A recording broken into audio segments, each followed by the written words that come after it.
Bonjour tout le monde. Dans cette vidéo, nous voyons la partie 2 sur le nombre complexe que j'avais déjà entamé avec une première partie. Et dans cette partie, nous allons également voir quelques propriétés des nombres complexes, également la partie module des nombres complexes, les arguments, nous le verrons plus tard, voilà, et encore des équations à résoudre avec les nombres complexes. Bien, nous allons entrer dans le vif du sujet et lire l'exercice en entier. Qu'est-ce que l'exercice dit? Dans le plan complexe, voilà, ici il ne s'agit plus de repères, mais de plan complexe, rapporté à un repère orthonormal direct OUV, voilà, il y a les vecteurs juste là, voilà, ça se fait légèrement voir. On appelle A et B les points d'affixes respectifs 2 et moins 2. Donc A et B ont des affixes purement réels. À tout point grand terme d'affixe petit z, tel que petit z soit différent de 2, très important, on associe le point grand N d'affixe z bar et m' d'affixe z'. Voilà, tel que z' soit égal à ça. Voilà. Il faut noter que z bar, c'est quoi? C'est le conjugué de z. C'est-à-dire que quoi? Si z c'est égal à x plus y, alors z bar, lui, donc z bar lui soit égal à x moins y. La différence se trouve au niveau du signe, voilà, de la partie imaginaire. Question 1. Calculer z', voilà, z' et module, voilà, et module de z' lorsque petit z égale à 5, puis lorsque petit z égale à 1 plus i. Ensuite, question 2. Interpréter géométriquement le module de z-2 et le module de z bar-2. Question 3a. Montrer que pour tout z distinct de 2, eh bien, module de z' est égal à 2. En déduire une information sur la position de m'. Donc, quelques petits rappels des données. Donc, l'affixe de A, c'est 2 et l'affixe de B, c'est moins 2. Donc, à chaque point dont on associe un point M', voilà, eh bien, on a Z' qui est égal à ça. Très bien. Donc, Z' est égal à quoi? 2Z moins 4 sur Z bar moins 2. Bien, c'est bien ce que l'on a ici. Question 1, il faut calculer Z' et module de Z' lorsque Z égale à 5 et lorsque Z est égal à 1 plus I. D'abord, lorsque Z égale à 5. Eh bien, on remplace Z, voilà, on remplace ce Z par 5 dans l'expression. Il faut savoir que lorsque Z égale à 5, Z bar, c'est égal à 5. Parce que je rappelle, lorsque Z est égal à X plus I, Y, eh bien, Z bar, c'est égal à quoi? X moins I, Y. C'est la partie imaginaire qui change de signe. C'est-à-dire que pour un nombre complexe qui n'a que la partie réelle, notamment z égale à 5, eh bien, il n'y a rien qui se passe. Le conjugué, qui est z bar, est égal à 5 lui aussi. Donc, on remplace z par 5, voilà, qui est là. Et z bar aussi par 5, qui est là. Donc, ça fait 2 fois 5 moins 4, donc ça fait 6. Donc, 2 fois 5, ça fait 10, moins 4, ça fait 6. Et 5 moins 2, ça fait 3, donc ça fait 6 sur 3, ce qui fait 2. Le module d'un nombre complexe, donc le module de z, eh bien, c'est quoi?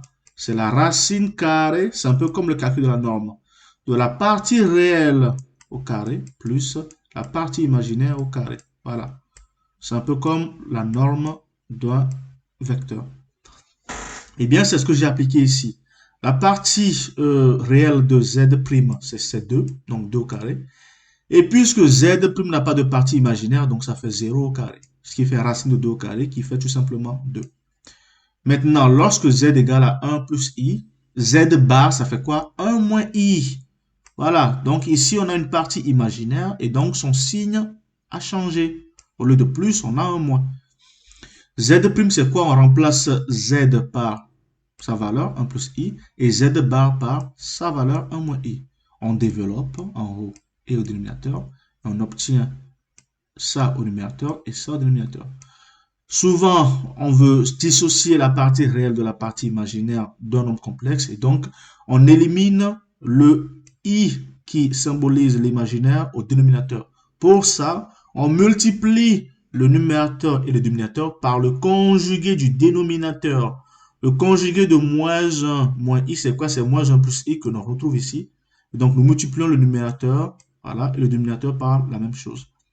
Ainsi, nous développons le numérateur et le dénominateur pour obtenir moins 2 facteurs de 2i sur 1 plus i, sur 1 plus 1, pardon, ce qui fait moins 4i sur 2, qui fait moins 2i. Donc, z' est purement imaginaire, moins 2i, pas de partie réelle. Le module de z' ici, donc la partie réelle n'existe pas, donc ça fait 0 au carré, et on prend l'imaginaire qui est moins 2 au carré, ce qui fait encore 2 au carré, ce qui fait 2 tout court. Question 2. Interprétation géométrique de la différence entre deux nombres complexes. Parce que là, en fait, z, c'est un nombre complexe, mais 2, c'est également un nombre complexe. Donc, ça fait la différence entre deux nombres complexes. Donc, z moins 2, c'est quoi? C'est le module plutôt. Le module de z moins 2, c'est le module de z du point M, parce que l'affixe petit z est associé au point grand M, moins 2. Il faut savoir que 2, c'est quoi? 2, c'est l'affixe du point A. C'est comme si nous avons z de M moins z de A. C'est donc la longueur AM, ou tout simplement la distance du point A au point M. Voilà. Ça ressemble un petit peu au vecteur, mais un peu différent. Donc, c'est Z, le module, donc, le module, c'est une valeur, Zm moins Z de A. Voilà, le module, c'est la distance du point A au point M, tout simplement. Parce que le module est une valeur, donc une distance. De la même façon, Z bar, c'est l'affixe du point grand N. Et 2, l'affixe du point A toujours, donc ça fait la longueur AN ou bien la distance du point A au point grand N. Question 3. Il faut montrer que quel que soit Z différent de 2, eh bien le module de Z' est égal à 2. Nous allons donc partir sur un Z quelconque, X plus Y, différent de 2 bien sûr, c'est-à-dire X différent de 2, Y différent de 0. Et donc, en partant de ce Z-là, on a Z bar qui est égal à quoi? Qui est égal à ZX moins IY.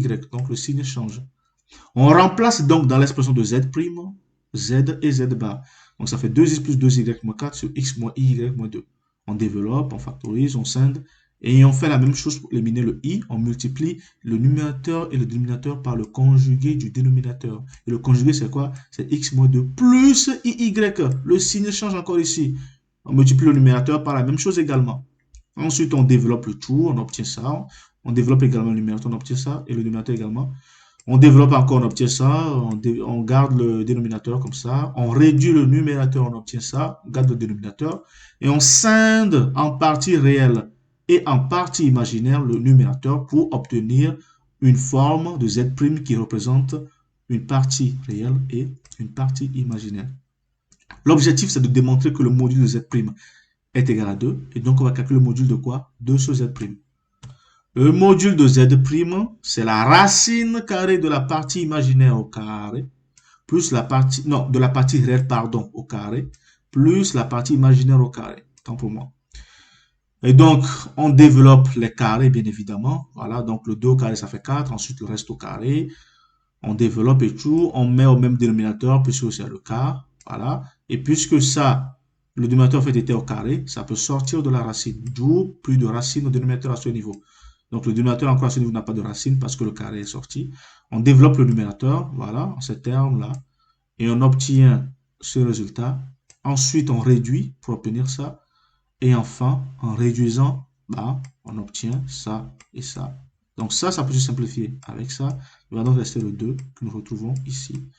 Pour démontrer que quoi? Que le module de Z' est égal à 2 avec Z différent de 2.